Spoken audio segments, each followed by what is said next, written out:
The tower smelled like old coffee and dusted circuit boards. Not the kind of dust that danced in sunlight, the kind that settled inside unused comm panels, clung to the ridges of rotary dials, and left a faint black trace on fingertips. A forgotten layer. It was 0535. The radar room was still dark except for the ceiling grid, half-lit. The junior techs were logging handovers. One read weather updates out loud, more out of boredom than necessity. Outside, fog hung low across the airfield, bleeding the edges of the tarmac into pale blur. A windsock barely moved. And near the elevator, down the hallway past 3 locked service doors, an old man rolled a mop bucket toward the end of the corridor. He didn't speak, didn't look up, just moved with quiet purpose, mop in hand, boots soft on the wax tile. His badge said, "Support. First name only. No rank, no years." Some thought he was a retired tech, some thought he never served. Nobody asked? He just showed up at 0500 every day, wiped the glass, emptied the bins, refilled the soap stations. When he passed by the radar console, he never touched it. But he paused, every time. Just for a moment, like listening, then kept walking. That morning, the new radar tech, Holt, sat alone in front of the primary console. He was checking anomaly echoes from a test drone sweep, eyes half awake. The hallway was quiet except for the wheels of the mop bucket gliding over the tile. Then the man stopped behind him. Didn't speak. Holt heard it, the change in floor pressure. The silence stretched. Then, softly, the old man said, "You've got a drift echo. Northeast cone. Just under your blind band." Holt turned. "What?" he asked. "Check your altitude bleed," the old man said. "It's skipping the third pulse." Holt blinked. There was no way to know that from where he stood. "You heard that?" Holt asked quietly. "I felt it," the man replied. "They used to teach that. Before everything glowed." He gave a small nod toward the radar dome, then walked on, mop in hand. No hurry. Holt didn't speak for the rest of the shift. He finished the radar sweep, ran diagnostics twice, not out of doubt, but disbelief. The third pulse lag was there, exactly where the old man said it would be. It wasn't dangerous, not yet, just quiet, subtle.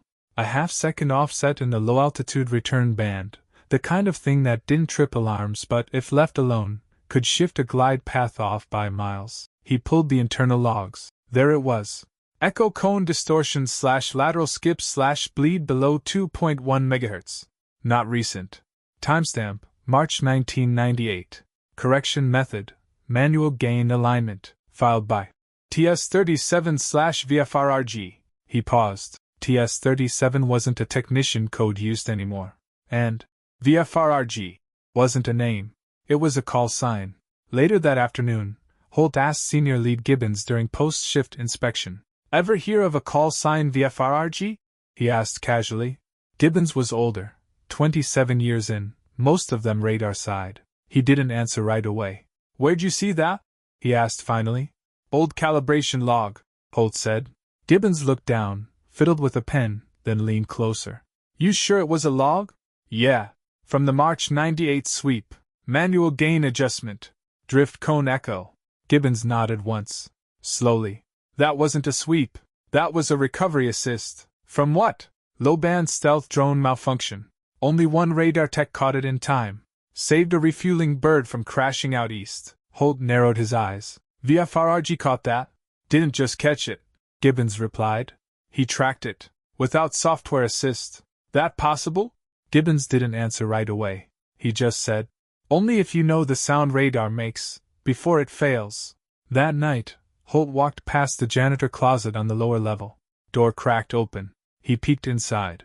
The man's jacket was hanging from a hook. Nothing special, just gray and lined. But on the shelf above it, folded neatly, was a laminated chart. Outdated. Analog sweep map. Labeled by hand. Not printed. At the top corner, faded but legible. TS37 / VFR-RG / field safe copy. The next morning arrived slow. Clouds hung low over the airfield, shadowed in gray. Visibility was tight. Air felt heavy, not storm heavy, but close. Holt got in early. Earlier than required. He passed the mop bucket in the hallway again, exactly where it always was, near the elevator landing, facing the radar room door. The man was inside the tower glass this time, wiping the corners of the north-facing panels with slow, steady movements. He used a cloth, not a spray. No sound. As Holt walked in, Tower Chief Moritz entered behind him, flipping through a clipboard. Mid-step, Moritz stopped. The janitor turned slightly, just enough for the light to hit his face. Moritz's hand stilled over the clipboard. His voice faltered, not much, but Holt heard it. "You're still here," Moritz said, quieter than usual. The man gave a nod. No words. "Didn't think we'd see you again," Moritz said. "Not after the closure notice." Still, no reply. The cloth moved in a steady arc across the last pane. Wrist fluid. No hesitation. Then the old man stepped back, looked through the glass. "The beacon's out of phase by 2 seconds, he said. Moritz blinked. "It passed diagnostics yesterday," he replied. "It'll pass again today," the old man said softly. "Still out of phase." He pointed once, not at the screen, at the way the beacon's reflection lagged in the tower glass. Later, Moritz pulled Holt aside. "You talked to him?" he asked. "Once or twice," Holt said. "He spotted an echo drift yesterday, before the system did." Moritz nodded slowly. "You ever see his badge?" "Just says support," Holt replied. "Check the issue date." That afternoon, Holt did. The digital log showed a support badge, assigned to CIVMAINT/TWR-RED, issued July 12, 1999. But the file had no renewal, no reassignment, no expiration, and one hidden line at the bottom. "Clearance suspended, not revoked." Back in the hallway, Holt passed him again. This time, the old man looked up first, just briefly. "Beacons used to hum differently," he said. "You could tell when the air was wrong." "You still can?" Holt asked. The man didn't smile, didn't nod, just said, "Only if you never stopped listening." Then he wheeled the bucket into the supply room and closed the door behind him. The archive room was always 5 degrees colder than the rest of the tower. Rows of metal drawers held tape reels, backup disks, and maintenance logs older than most of the junior techs. Nobody really used them anymore. Most reports lived in encrypted databases now, cold, efficient, forgettable.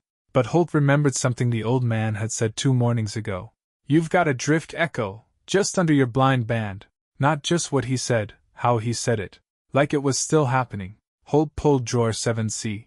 Old air traffic audio. He didn't know exactly what he was looking for, just the year, 1999, the same date stamped on the laminated chart in the janitor's closet. The reel was labeled TWRCMD/pattern drift/VT skip/TS37. He loaded it into the player. Static filled the room. Not loud, like rain behind a sealed window. He advanced through the tape. Marker tones. Brief clearances. Then, buried between 2 regular tower exchanges. "Command, this is TS37. Confirming visual distortion on glide cone. Requesting manual echo lock." The voice was younger. But the cadence, calm, flat, certain, was the same. Holt froze. The recording continued. "Echo bleed at Sector 4 Alpha. No software correction responding. Initiating override." There was a pause. Then a reply. "TS37, tower override not authorized. No visual confirmation." "Don't need it," the voice said. "I can hear it stalling." Another pause. Then silence. No signature. No outcome. That was the end of the reel. Holt rewound it. Listened again. Still the same voice. He stared at the reel's edge. A handwritten note in faded ink. "Override executed. Contact point realigned. No credit requested." And next to it, almost erased, "RG." Back in the hallway, Holt waited near the supply door. He didn't knock, just stood there, quiet. Eventually, the door opened.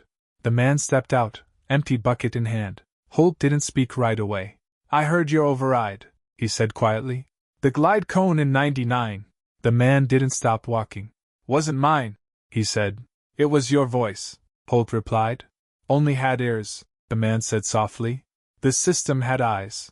One of us had to trust what we felt." He paused, then added, "They asked me not to talk about it." "Why?" "Because if a system fails, and a janitor saves it, it's not the system that breaks." He gave Holt a small nod, then continued down the hallway.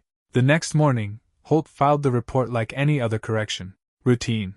Precise. Just enough detail to be credible, not enough to raise eyebrows. He listed it as a sector-level drift anomaly in the East Band, citing minimal deviation but recommending a manual review.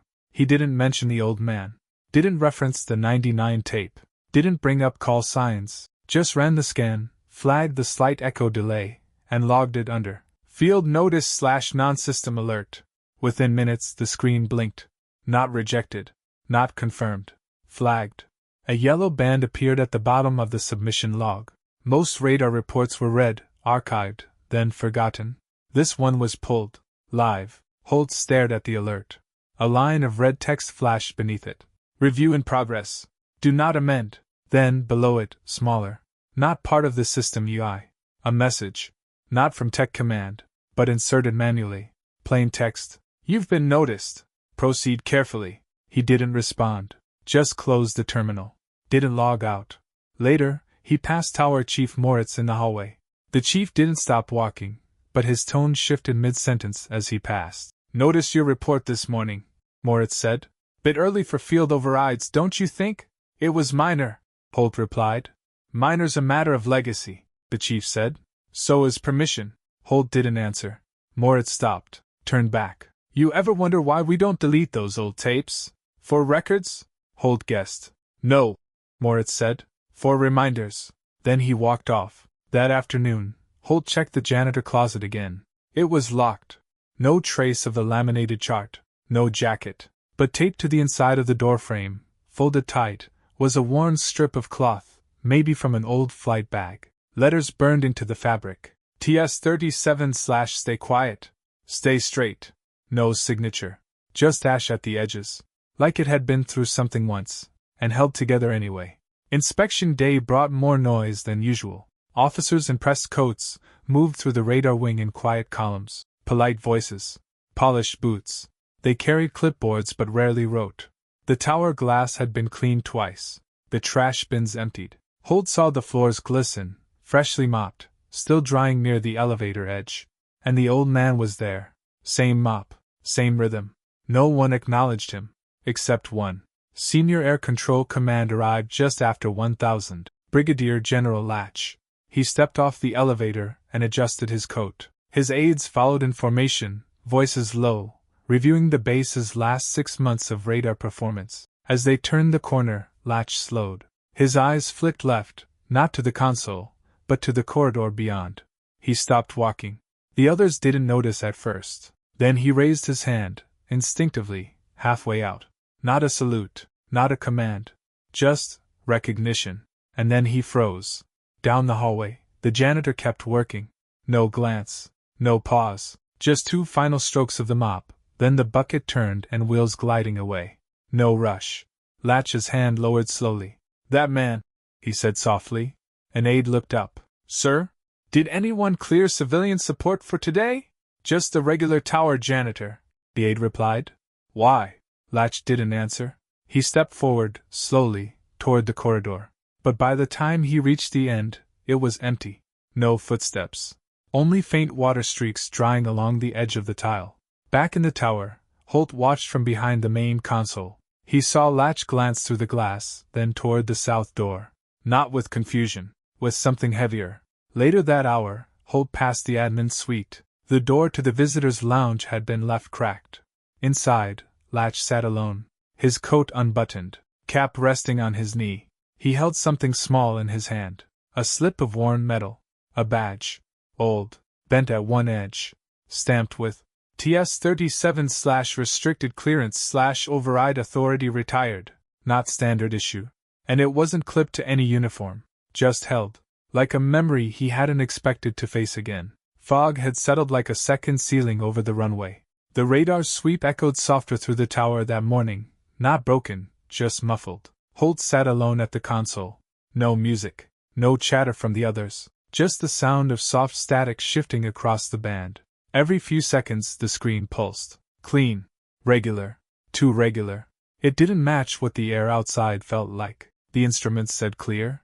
But Holt's chest felt tight. Not in fear, just that quiet way you know something isn't aligned. He leaned in. Ran the sweep again. Same result. Then a pause. The screen flickered once. Not in alert, but in rhythm. And through the headset, not over comms, but through the channel bleed, came a sound that didn't belong. Not a call sign. A whisper. Your sweep's clean. But your corners are open. The voice wasn't recorded. It was in the room. Holt turned. The tower was empty. No shadow behind him. No air disturbance. Just glass, fog, silence. He stood, walked to the south-facing pane, put his hand against the cold. There, down by the far edge of the runway, just past the tarmac repair zone, a figure walked, not hurried, just moving with purpose. Mop handle against one shoulder. No radio. Too far to see clearly. But the way he moved, not a limp, not fatigue. It was deliberate quiet. Like someone who used to move through louder places without being noticed. Back inside, Holt checked the log. No scheduled maintenance on the airfield. No sweep techs. No support badge scans. He flipped to the backup input stream. Scrolled manually. There, a trace signal. One the modern system had missed. Low frequency. Soft ping. 2.1 MHz drift. Same as the 99 anomaly. But tagged with a new identifier. RG/clean sweep/live echo. No operator name. No system attached. Just those 3 words. Filed in real time. But no one claimed it. That afternoon, Holt returned to the hallway. The janitor closet door was open again. Inside, everything was gone. Empty rack. No jacket. No chart. Not even a broom. But written in dry chalk near the back wall, so faint you had to lean in to see it. If the system hums too clean, it isn't listening anymore. Holt's transfer notice came quietly. No ceremony. Just a folder slipped into his locker with a red corner tag. Relocation, Tier 2 Ops, radar oversight. It was a promotion. On paper. Better facility. Updated systems. Clean rooms, no fog. But he didn't pack right away. His last morning shift started before sunup. No calls yet. No jet noise. He walked the tower alone. Past the console. Past the service hallway. Down to the lower level, where the walls were colder and the lights didn't hum as loud. The janitor closet stood open. He hadn't been back in 2 days. Didn't expect anything. But there, folded neatly on the center shelf, was the cloth. Same as before. Burned edge. Gray-blue. Stiff from old weather. On top of it a tag. Not typed. Not printed. Handwritten. Ink faded. RG/TS37. Beneath the cloth sat something else. A sealed envelope. Thin. No address. No wax. No command header. Just a line across the center. It was never about cleaning. He opened it slowly. Inside, a single note. Written in the same quiet hand. It was about catching the silence. Before it hit. You heard it. That's enough. No name. But tucked behind the paper, a key. Old. Bronze. Stamped. TWR level/overlocks/nonsies. A key that no longer belonged to any digital system. Only to doors that remembered what came before automation. Holt stood there for a long time. Not because he didn't know what to do, but because he understood now why someone stayed behind. It wasn't exile. It was vigilance. The kind that didn't wear stripes or request recognition. The kind that never left a mark, except in the corners, in the drift zones, in the breathe before warning lights blinked. As he walked out, Holt left his own folder behind. Not the transfer. The note. He slid it behind the shelf, under the rack, placed the cloth over it, and walked back upstairs. The radar console came alive at 0630. Clean sweep. No anomalies. But as the early fog began to rise, someone watching from the tower would have seen a faint track across the airfield. Not footprints. Just one long dry path. As if a mop had passed through. Once. And vanished.